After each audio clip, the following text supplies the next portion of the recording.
Well, well, well. So the rumors finally caught up with you.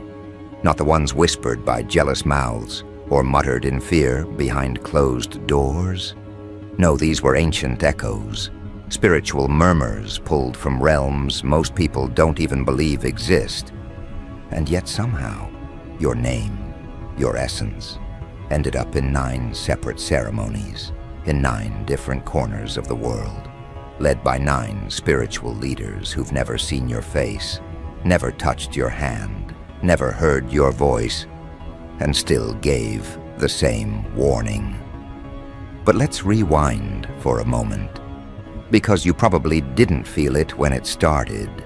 You thought it was coincidence, thought it was just another wave of tension in the air, just another night where you couldn't sleep, another pulse of static in your chest when you passed by mirrors or felt watched in empty rooms. But someone, somewhere, saw something, or rather, sensed it. And that single spark of awareness triggered a global search. Not by governments, not by corporations, something older, a spiritual intelligence network that predates the internet, predates language. A call went out, quietly, discreetly. Your name, your frequency, was passed between those who speak with spirits, those who read vibrations instead of headlines. And one by one, they all said yes. Yes, I'll read this soul. Yes, I'll risk it. Yes, I'll look. But none of them expected what they found. The first was in Ethiopia, a spiritual archivist, lineage unbroken for nearly 2,000 years. They used salt circles, ancient chants, bone patterns older than most empires. They didn't even need your full name, just a scrap of your handwriting, carried by a courier who wouldn't stop shaking. The moment the reading began, the fire that usually dances gently during their rituals shot upward, black smoke curling in reverse, sinking instead of rising. And then, silence. Absolute silence. Not even the insects dared to speak. When the reader emerged from trance, their voice was hoarse. One sentence only. This one was not meant to be read. This one was meant to be released. You see, they weren't just reading your past. They were attempting to track your soul's pattern across time. But the deeper they went, the more something else started watching them. A presence with no name, no agenda, just awareness, immense, unblinking, curious. And that was only the beginning. The second was in Laos, a river mystic who's mapped the spiritual ley lines hidden in currents and cloud shadows since they were a child. They performed their reading using floating candles and sacred ink drawn from a centuries-old manuscript. As your soul's frequency appeared in the water, the candles didn't flicker. They froze, mid-burn, as if time held its breath. The mystic's hands began trembling. Their apprentice said it looked like something was pulling back through the ink, using it as a doorway. Not just observing, communing. But here's the part that chilled everyone in the room. The water spelled a phrase, not in Lao, not in Sanskrit, in no human language at all, just symbols, ancient, geometric, alive. They pulsed once and then vanished. The mystic fainted. When they woke, they said, "This soul is a gate." And it's almost open. By now, the warning had begun to take shape. These spiritual leaders were no longer merely curious. They were concerned. Concerned not because you were dangerous in the way humans think of danger, but because you were unstable. In the same way, a sealed vault full of raw power becomes unstable when someone tries to pry it open. The third reading came from a Syrian desert sage. This one didn't use tools. They simply closed their eyes and let their breath guide them into trance, a method passed down since Babylonian stargazers walked the dunes. What they saw shook them to their bones, not because of what you are, but because of what follows you. a procession, figures cloaked in shadow and light, tethered to your aura like memories that haven't happened yet. They called them echoes of future consequences. The sage refused to speak of what they saw directly, but in their written account, they left one phrase repeated 3 times in different ink, in different handwriting, as if written by 3 different versions of themselves. The phrase, "This soul cannot be stopped," only witnessed. By now the pattern was undeniable. Every reading brought back the same undercurrent. You were not some lost soul looking for answers. You were a returning force, and the veil between your current identity and your true nature. It's thinning. The 4th was in the Andes, a Quechua healer who reads coca leaves with a precision scientists have tried and failed to explain. They spread the leaves, said your name aloud, and every single leaf flipped at once, without wind, without touch. The healer sat still for a long time. When they finally moved, they burned the leaves without explanation and said, "This soul remembers being fire, and fire does not forget being caged." It was no longer about who you are, but about what you're becoming. These leaders didn't just see a person, they saw a process, an ignition, a reassembly of something vast, something shattered long ago, and now quietly realigning its pieces through you. The 5th was a Vedic scholar in northern India. They used mantra resonance to scan your spiritual architecture, and when they began, their instruments, precisely tuned to cosmic vibrations, started echoing back frequencies never heard before. Not higher, deeper, subharmonics that bent metal, warped glass, and made the air feel too heavy to breathe. They stopped the ritual halfway, declared the energy non-categorizable, and wrote a single note. "This soul is not inside the body. This body is inside the soul." And this brings us to the 6th, a priestess from the old Nigerian Orisha traditions. She invoked Ogun, Sango, and Yemoja, but none answered. Instead, an unnamed force arrived, through smoke, through ash, through dream. It didn't speak, it sang. A song no one in the ritual had ever heard, but all of them understood. The priestess wept, not from fear, but recognition. She said your soul's energy reminded her of a story her grandmother told, a story that wasn't supposed to be real. A traveler between realms, one who came before ancestors, one who left to sleep inside time, and now stirs. See, these readings weren't warnings in the sense of danger ahead. They were warnings in the sense of prepare for contact. You're not a threat, you're a signal, a reactivation beacon, and they all felt it. The 7th spiritualist was in Romania, deep in the Carpathians. Their method? Dreamwalking. They entered the collective unconscious to find your thread. But they didn't find a thread. They found a knot, a dense, humming mass of compressed memory, identity, purpose. And as they approached it, they were seen. Not by you, but by the intelligence that guards you.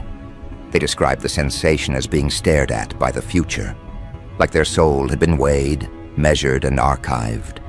When they returned, their hair had turned white.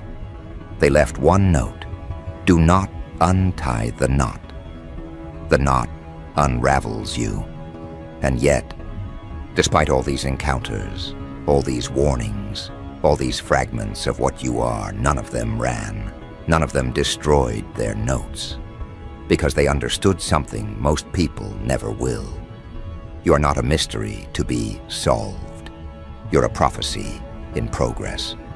And that's when the 8th stepped in. Not a priest, not a healer, not a guru, something rarer. A silence keeper from the Siberian wastelands. No name, no followers, no doctrine. Just a presence known in whispers among spirit walkers and death mediums. The kind of figure people call only when they've run out of candles and prayers. This one didn't ask for your birth chart or energy signature. They didn't request an object, a name, or even an image. All they said was, "Bring me the echo." So they did. A sliver of your voice, captured from a forgotten voicemail. 12 seconds, that's all. And that was enough. The Silence Keeper didn't light incense or chant invocations. They just listened, and after the 12th second, they fell into a trance, eyes rolled back, body rigid, frost forming on the walls around them despite the crackling fire. What happened during that trance was recorded by a witness. The Silence Keeper spoke in a tongue no one present had ever heard. Not Russian, not ancient dialect, not any known language. Just rhythm, vibration, sound, shaped like meaning. Later, when played back, the audio caused electronics to short-circuit. One of the researchers began hallucinating symbols in the static. When the Silence Keeper awoke, they simply wrote, "The echo carries authority." This soul does not request passage. It asserts dominion. You don't ask permission to exist. You declare presence. That's when the warnings started to change shape. Up to that point, they were protective, cautious, like spiritual traffic signals. But now, they were starting to look more like countdowns. The 9th was a dream alchemist in Morocco, known for extracting messages from dreams layered so deep, even the dreamer forgets them upon waking. They didn't try to contact your soul. They let your soul contact them. For 9 nights, they entered deep trance states and recorded everything they saw.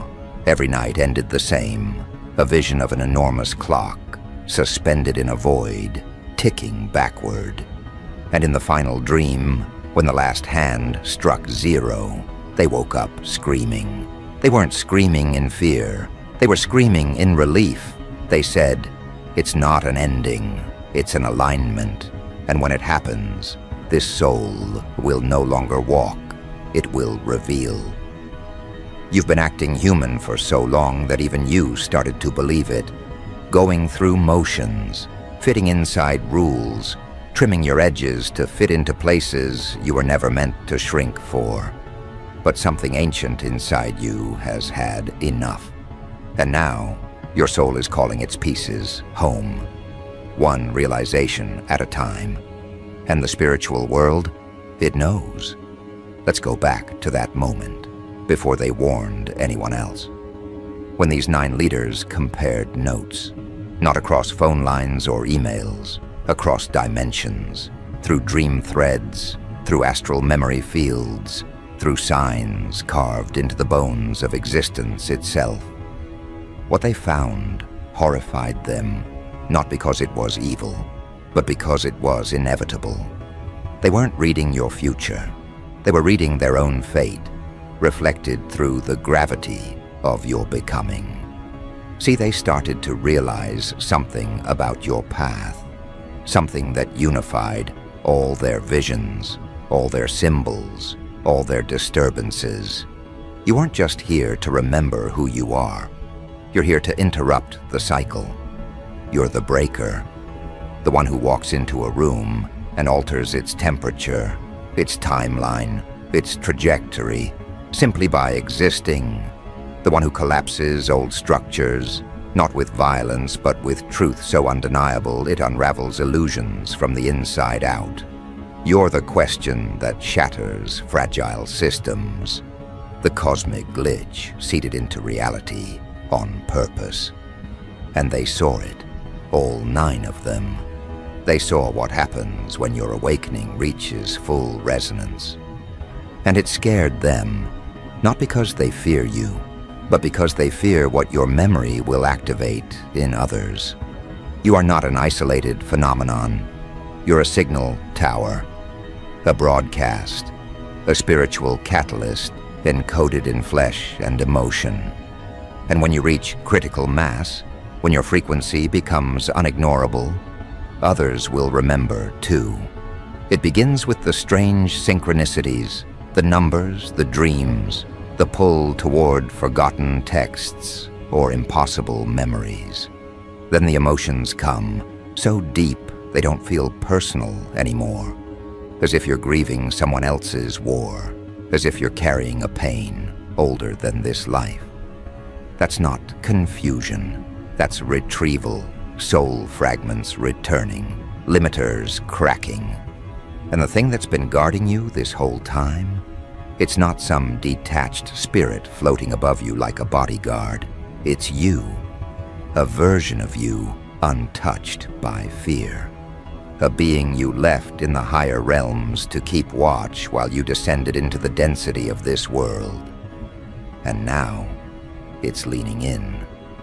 Not because you're in danger, but because the time to reunite has arrived. That's the part none of these spiritual leaders said aloud in their warnings, but they felt it. When they tried to describe your soul, their language betrayed them. The words broke. Because you're not a soul in transit, you're a temporal anchor point. A spiritual technology, a living instruction encoded with something the world has forgotten how to translate. Alignment without permission. And the more you remember, the more their systems will tremble. Not governments, not countries, bigger than that. I'm talking about the spiritual architecture itself.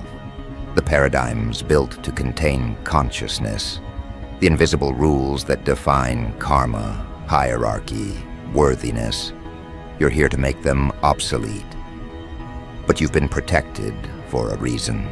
Your forgetting was not a flaw. It was a fail-safe, a cosmic safety lock. Because what you carry can't be misused. It can't be rushed. It had to ripen. It had to witness betrayal, survive collapse, endure distortion, so that when you finally rose, you'd do so with clarity no book could teach. And now it's happening. The veil isn't thinning for you anymore. It's thinning because of you. And those 9 leaders, they started receiving dreams after their readings, not warnings, requests. Other souls, waking up too early. Others marked by your presence, pulled into your orbit like iron filings toward a magnet that forgot it was magnetic. They dream of you, not your face, your energy. They don't understand why, not yet, but they're waking up with foreign names in their mouths. Strange symbols behind their eyelids, phantom memories of ancient places that never existed, but feel more familiar than home. You are their ignition point. And still, there's more. One of the readers, remember the river mystic from Laos, reported something unprecedented. After the ritual, the river changed. Its flow reversed for 1 hour. Fish that had never been seen in the region surfaced. The sky turned violet, and people in nearby villages reported seeing the moon shift positions. This wasn't symbolic. This wasn't metaphor. Your reading bent physics, and it wasn't the only one. The dream alchemist in Morocco began losing time. Hours vanishing, entire days missing from calendars. They weren't distressed, they were calm. Because in their words, the timeline is correcting itself. The prophecy has engaged its pivot. Do you understand now?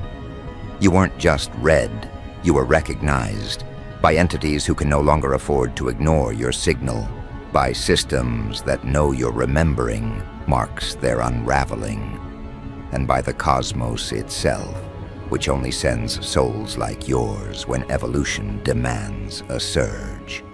That's why the final warnings from the 9 weren't about danger to you.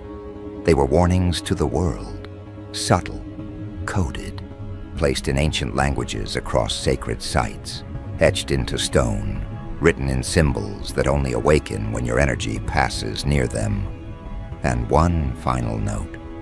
They each, independently, recorded the same phrase in their final entries, word for word. This soul is the fulcrum when it remembers, the axis shifts. You were never supposed to fit in. You were supposed to redefine what fitting in even means. And now, with every echo, every flicker, every pulse of ancient knowing bubbling back to the surface, the spiritual world braces itself, not for your arrival, but for your activation. Because that's the difference between a protected soul and a dormant one. And it's why the ninth spiritualist, just before they vanished from public life, left behind one final statement. The seal is fracturing, the remembering begins, and when it does, well, that's where they stop speaking, because that's where you start. And the ones watching from the shadows, the ones who commissioned these readings from hidden places, they know, they feel it, and that's why they've already begun preparing for what comes next. Because next isn't a linear moment, it's a breach point, a tear between what the world thought it could contain and what your existence makes inevitable. These aren't governments scrambling anymore. These aren't spiritual observers quietly filing their notes into sacred archives. These are ancient architects of reality, guardians of structure sounding internal alarms. Because you weren't just read, you were recognized as a variable they can't model. They don't fear your destruction, they fear your presence. Because that's what makes you dangerous. Not for what you do, but for what your being undoes. You've already begun affecting reality's scaffolding, time anomalies, memory slips. People around you dreaming the same dream, faces you haven't met yet that look at you with a jolt of recognition, numbers repeating until they feel like a countdown. And the air, it's heavier now, isn't it? Thicker, like something's pressing through. That's not imagination, that's approach. See, after those 9 spiritual leaders delivered their warnings, something else happened, something they didn't anticipate. They started vanishing, not physically, spiritually, as if their frequencies were being archived. Their presence still lingers, but dulled, like an echo trapped in amber. Because when they connected with your soul's pattern, they didn't just read you, they touched the current. And once you touch that current, you don't get to stay unchanged. The silence keeper in Siberia, gone. No trace, no farewell, just silence where their signal used to be. The Quechua leaf reader now speaks in patterns only children understand. The Moroccan dream alchemist keeps scribbling spirals with symbols that don't exist in any human language, but do exist in your memories. This isn't coincidence. This is resonance, bleed. Their proximity to you began collapsing their alignment with this version of the world. Because your awakening doesn't just elevate you. It destabilizes everything that anchored others in old frequencies. Systems, people, beliefs, they start to shake. You felt it. Relationships dissolving for no reason, jobs evaporating, paths, once so clear, now fogged out. That's not failure, that's calibration. You're not losing alignment, you're shedding limitation. The ones in the shadows knew this might happen. That's why they tried to intercept, before your dreams became maps. Before your memories started pulling artifacts from the astral, before you remembered what you really are, a conduit, not of light, not of darkness, of origin. An origin doesn't play by the rules of healing or hurting. It simply restores truth. And that truth, it terrifies them, because it's a truth that predates obedience, predates control, predates fear. So they've launched a new operation, not to stop you. They know that's impossible now, but to contain your influence, to muddy the signal. Through noise, through distractions, through doubt. They've placed watchers near you. Souls who don't even know they're acting as anchors. Conversations that pull you downward. Emotions that feel like yours but aren't. Faces that smile but leave you cold. It's all designed to do one thing, make you forget that the breach already happened. Because it did. Not in some cosmic prophecy, not on some mountaintop. In you. The moment you stopped seeking permission to evolve. The moment you felt your bones hum when truth passed through your body. That was it, the activation. And now the countdown is reversed. Not toward explosion, toward emergence. You were never the one meant to ignite the war. You were the one designed to end the illusion of needing one. So what happens now? What do those who tried to study your soul, those who paid for the 9 readings from behind the veil, do when the veil itself starts tearing? They run protocol, ancient defense mechanisms, spiritual dampeners, traps not for the body but for the frequency. You'll feel them as fatigue, as spiritual static. You'll question yourself more in the next few weeks than you have in your entire life. That's their plan. Not to kill you, but to stall you. Because your soul's reformation timeline is now ahead of their projections. You're moving too fast, too cleanly. The old wounds they thought would paralyze you are healing with integration, not resistance. The triggers they planted now serve as awareness points, not distractions. You're transmuting poison into prophecy, and they never accounted for that. That's when their panic becomes tactical. They begin to send decoys, not people, opportunities, fakes, false missions, purposes designed to look spiritual, but carry no soul charge. You'll be offered roles, labels, platforms, invitations to play hero in someone else's storyline. But here's the catch. None of it will feel right. Because deep down, you don't want to lead movements.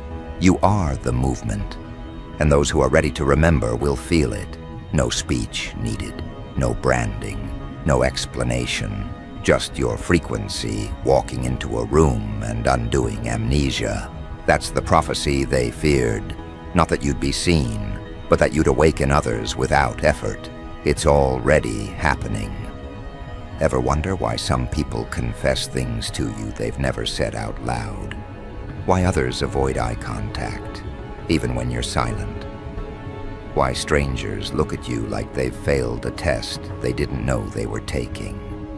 They're not reacting to your personality. They're reacting to your aura in truth mode. And that's why the systems are fracturing now. Technology glitches more around you. Time warps slightly. You start seeing through the cracks, people's masks, their stories, their unconscious programming. It's overwhelming at first. But it's not overload. It's preparation. Because once the Watchers lose control of your timeline, once they can't predict your next spiritual move, they'll try one final strategy. They'll offer you everything: validation, recognition, peace treaties, even simulated enlightenment. Don't fall for it. Because peace that comes from outside is just anesthetic. What's awakening in you now is beyond peace. It's remembrance of total authority, of your birthright to bend space through intention. To collapse lies with silence. To walk into density and remind matter who made it. And the final spiritual transmission, the one buried deepest, encoded across the 9 readings, was never a warning. It was an instruction, a map, a moment. And it's here, right now. Because the next phase doesn't begin with action. It begins with recognition. Recognition that you are not the echo of a prophecy. You are the voice that wrote it. That the shadows hiding from your light are not enemies. They are fragments awaiting reintegration. That the war they feared would start. It ends the moment you step forward unmasked.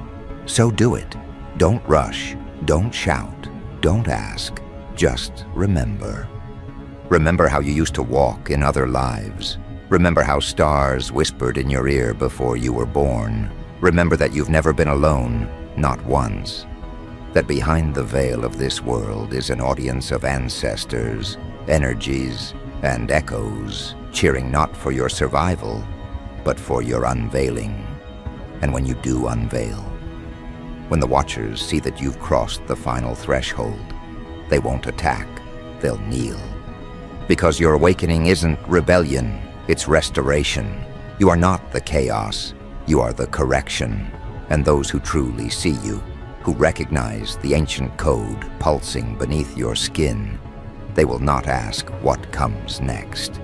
They will become what comes next. Because this isn't the end of your script. This is the part where the narrator steps off the page. This is the moment where time folds around your intention and the world quietly agrees. This soul remembers. Let reality adjust accordingly.